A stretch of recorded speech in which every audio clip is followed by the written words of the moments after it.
Welcome back to After the Storm, and welcome to the Canes game review for the 4-0 win in game number 16 of the season versus the Tampa Bay Lightning. Before I intro the game, I actually wanted to get to two things. One, happy David Ayres Day. It's been 1 year since the David Ayres infamous game in Toronto. Reimer and Mrazek both getting hurt in the net, and the emergency backup goalie, the E-Bug coming in, David Ayres, the Marlies Zamboni driver, came into the game and ended up getting the win as the goalie of record.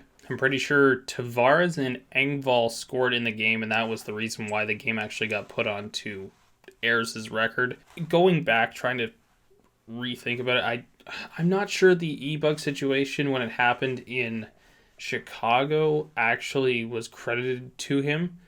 I can't even remember who that goalie was.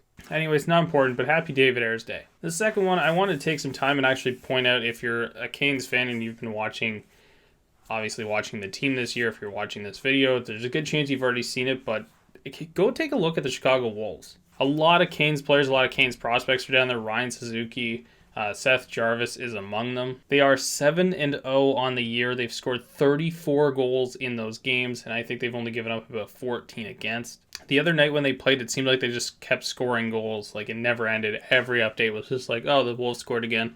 Wolves scored again. I think it ended 9-0. But anyway, they're having a terrific start to the season. If you can catch the AHL games, I know it's not easy to find a stream, or I don't even really know how they do it. AHL TV, I know, is a thing, but costs a bit amount of money. But nevertheless, if you get the opportunity, go and check out the Chicago Wolves, or at least follow the Twitter account, follow the players, because that's the next generation of Canes that are coming through the system, and they're playing really well at the pro level right now. Anyways, let's get into the game. Obviously, in goal, as we all know by now, Nedeljkovic in against Vasilevsky at the other end. Teuvo Teravainen out with an upper body injury. He's slated to be out at least 2 more games. I mean, the quote from Brendan Moore was a few.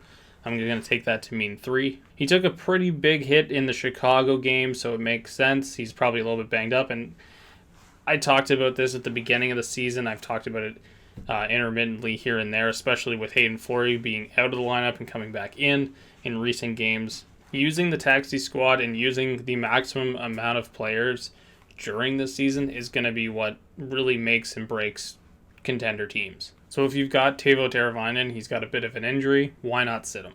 Well, there's no point in putting him in and risking a further injury. So in Turbo's place for this game was Steven Lorentz coming back into the lineup. And lastly, Jake Gardiner, after that rough OT loss against the Panthers, he goes out of the lineup. Fleury comes back in. The first period in this one there wasn't a lot going on. There was a few chances at each end, but nothing really high scoring chance. This really felt like a game where both teams were feeling each other out. Vincent Trocheck probably had the best chance of the period, and Vasilevsky made a nice save off of him. And the first period ends 0-0 as both teams really just felt each other out in this one. This seemed like two heavyweights just really taking the first round to get a feel of what this fight was going to be like. And in the second period, it really started opening up. Braden Point early on in the period, a backhander off the post. And then a weird play happens. This bouncing puck somehow finds its way across the crease over to Vasilevsky. Trocheck, who's actually behind the net, comes around and manages to stuff it in. His 9th of the season. He keeps up his hot streak to start this season. I mean, we're 16 games in. I gotta say, stop. Like, we're in the midpoint of the season at this rate. He's been so damn good already. The Canes lead 1-0. Shortly after the goal, though, Aho took a slashing penalty. Brock McGinn and Jordan Stahl on this penalty kill unit. A really solid duo killing penalties as of late.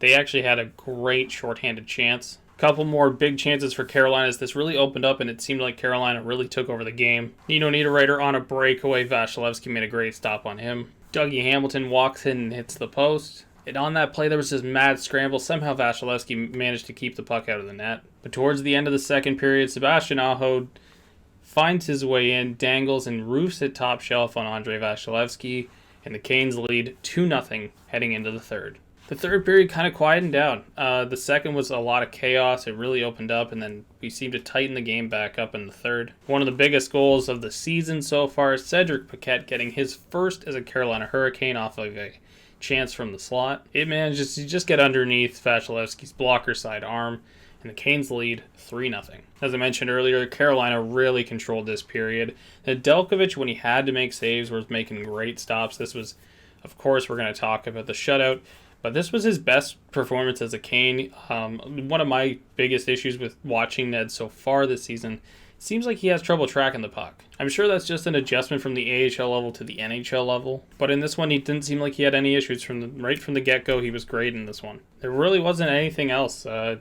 Canes had another power play toward the end of the third period. They didn't score on it. And eventually, Svechnikov gets the empty net goal, 4-0, and that's how this one would end.